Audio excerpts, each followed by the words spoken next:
Olá pessoal, tudo bem? Bem-vindos aí mais uma vez ao nosso canal Física com Krause, Física comigo.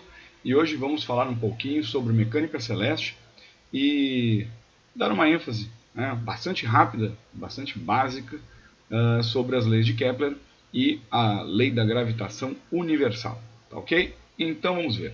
Olha só, falando um pouquinho de história, então nós tínhamos lá o Cláudio Ptolomeu, que acreditava que a Terra era o centro do universo, e com isso ele criou o modelo geocêntrico. E acreditava também que a Terra estando no centro do universo, os outros planetas estariam orbitando, ou seja, girando em torno da Terra. Então, o movimento desses planetas era uma composição de círculos onde a Terra estaria no meio, e não está certo, Bom, mais tarde tivemos aí um novo modelo, um modelo heliocêntrico, aliás, diga-se de passagem, muito mais tarde, porque o Cláudio Ptolomeu, nós estamos lá logo no século I, II depois de Cristo, e o modelo heliocêntrico de Nicolau Copérnico foi bem depois, já no ano de 1000 e pouco. Então, só para vocês terem uma ideia aí de como o modelo geocêntrico permaneceu dominando aí os conhecimentos desta área por muito tempo, inclusive com o apoio da igreja. Então, temos aí uma forma diferente de visualizar, então, ou seja, acreditava-se que na verdade o Sol deveria ser o centro do universo, até mesmo pelas posições ocupadas por determinados planetas, quando observadas por nós, pelos astrônomos, por pessoas que estudam ciência, que fazem observações noturnas. Então, foi chamada as laçadas de Marte. Então, visto da Terra, Marte em alguns momentos parece estar andando para trás no céu. Ou seja, ele desenha aquela laçada ali que você está percebendo. Esse movimento retrógrado aparente de Marte poderia ser explicado pelo modelo heliocêntrico. Ou seja, como é que ele está ficando para trás? É porque ele está realmente orbitando o Sol e não a Terra. Bom, isso então se dá devido à diferença de velocidade entre a órbita da Terra e de Marte no movimento de translação. Presta bem atenção, no movimento de translação, certo? São esses momentos que a Terra passa e momentos que Marte passa. Então fica formando essa trajetória na forma de um laço. Bom, então o modelo de Copérnico, então entendendo aí que o Sol deveria estar no centro do universo, então surgiu o heliocentrismo, então os astros orbitam em movimento circular uniforme, e evidentemente que isso causou uma forte oposição por parte da igreja, porque tirou a Terra do centro do universo. Afinal, se o Filho de Deus esteve aqui na Terra, acreditar-se-á que a Terra deveria ser o centro de tudo, o centro de todo o universo. Bom, então o Copérnico então contrariou essas ideias, mostrando, ou acreditando que o Sol estaria no centro do universo. Bom, o Galileu também, lembrando que o Galileu criou a luneta, a luneta astronômica galileana, também acreditava no heliocentrismo, porque fez algumas observações, então fez aí a descoberta de corpos celestes que não orbitam a Terra. Então, por exemplo, as luas de Júpiter, percebeu que Io, Ganimedes, Calisto, Europa, são as luas que estão orbitando o planeta Júpiter e não o planeta Terra. Descobriu as fases do planeta Vênus, que também só poderia acontecer se ele estivesse orbitando o Sol, e também constatou que a superfície da Lua era irregular, apresentando montanhas e crateras. Muito bacana isso, Muito bem. Bom, com isso, o Copérnico, dando esse pontapé inicial à teoria heliocêntrica, tivemos depois o Tycho Brahe, e o Tycho Brahe com o seu discípulo Johannes Kepler, matemático e alemão, físico, matemático, astrônomo alemão, começou a mostrar que a órbita dos planetas também não poderia ser tão circular assim.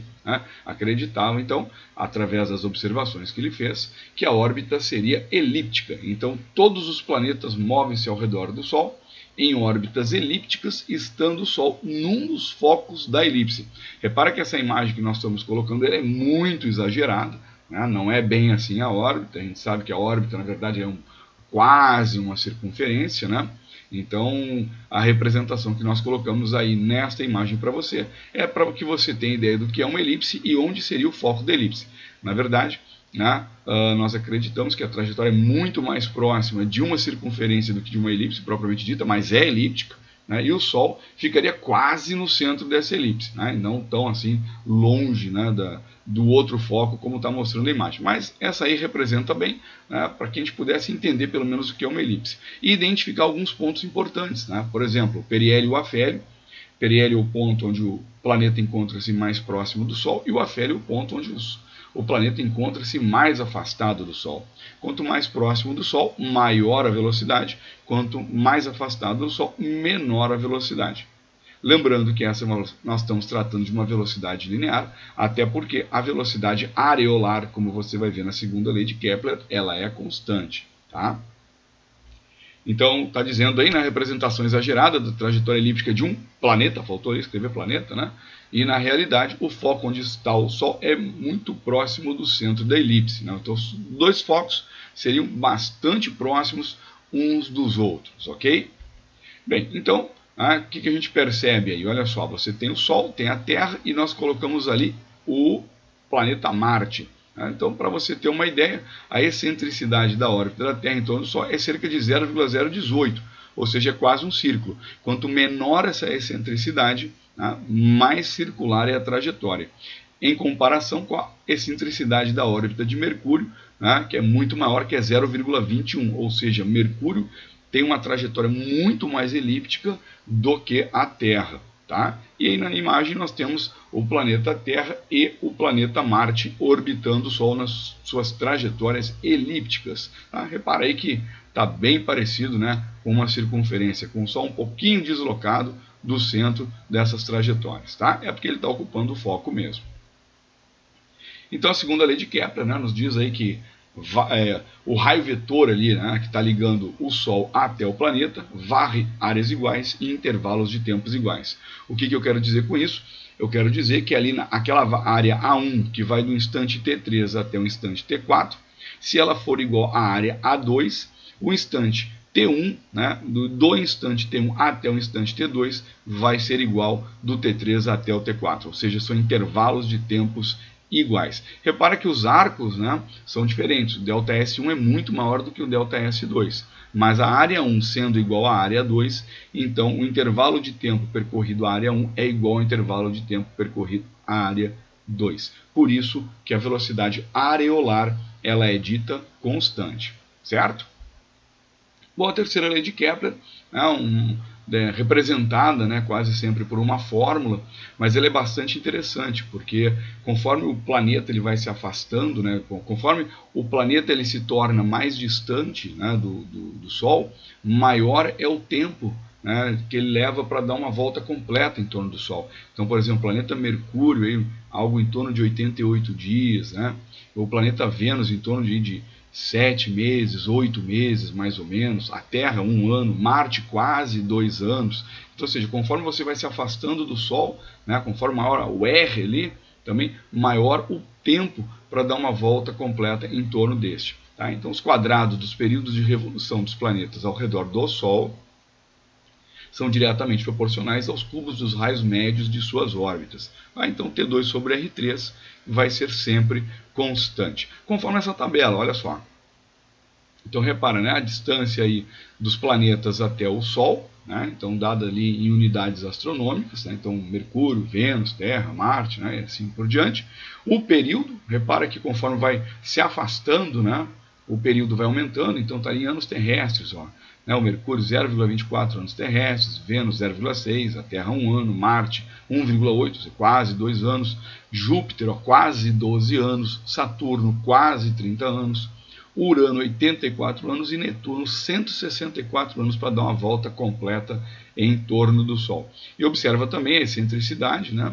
Então vejamos aí, o Mercúrio é aquele que tem maior excentricidade da órbita, ou seja, ele é o mais elíptico de todos, né? E o menor deles aí é Vênus, né? Com 0,007. Então, ou seja, a órbita mais circular é a órbita venusiana. E aí que, se você perceber, a razão de T2 por R3 é praticamente igual para todos, ou seja, praticamente constante conforme o Kepler anunciou na sua terceira lei. Bom, depois nós temos a lei da gravitação universal, né, a lei da gravitação universal de Isaac Newton, que nos mostra que os corpos massivos, né, promovem uma força gravitacional atrativa entre eles, que é proporcional ao produto dessas massas e inversamente proporcional ao quadrado da distância que as separa. Então, o Newton aí está dizendo, né, que há uma força responsável por levar os corpos celestes a executar uma trajetória elíptica e não seguir em linha reta, ou seja, se existe essa força realmente, os órbitos têm que estar ali um orbitando o outro. E evidentemente que essa força ela não atua só nos corpos celestes, mas todo o corpo que tem massa.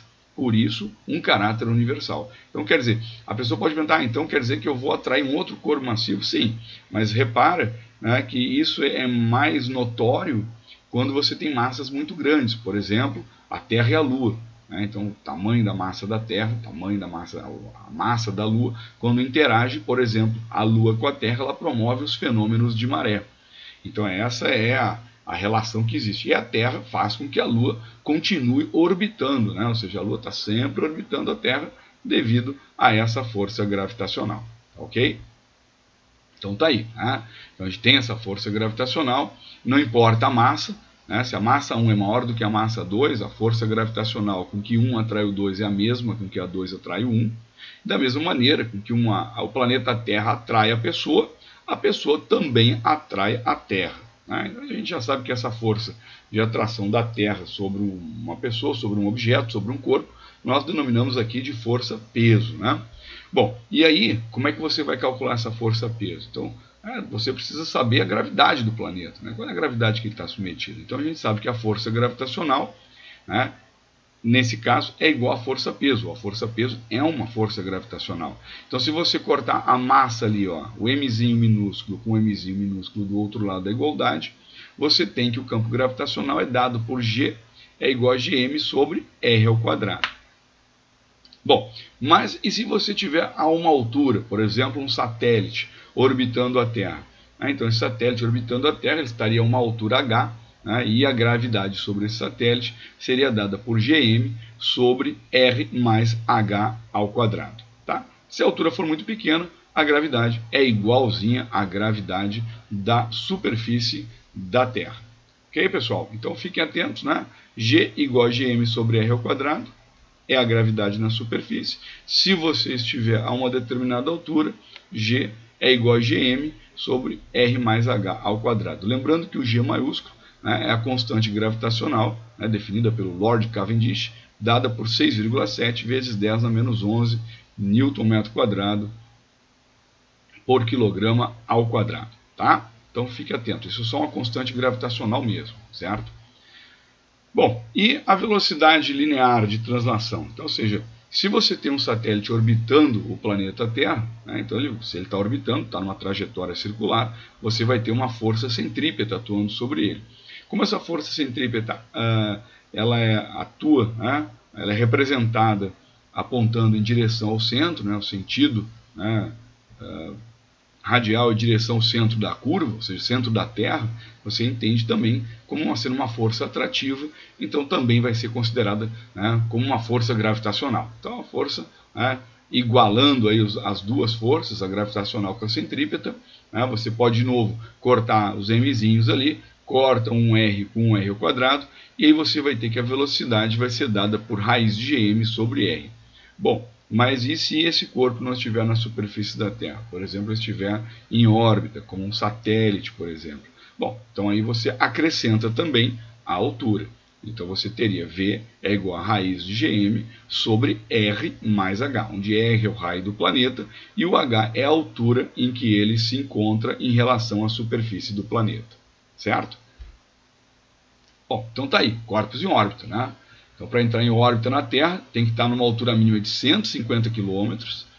Então, você tem que estar a 150 km da superfície da Terra e ter uma velocidade de escape. Ou seja, a velocidade de escape ela é calculada quando a energia cinética é maior do que a energia potencial gravitacional.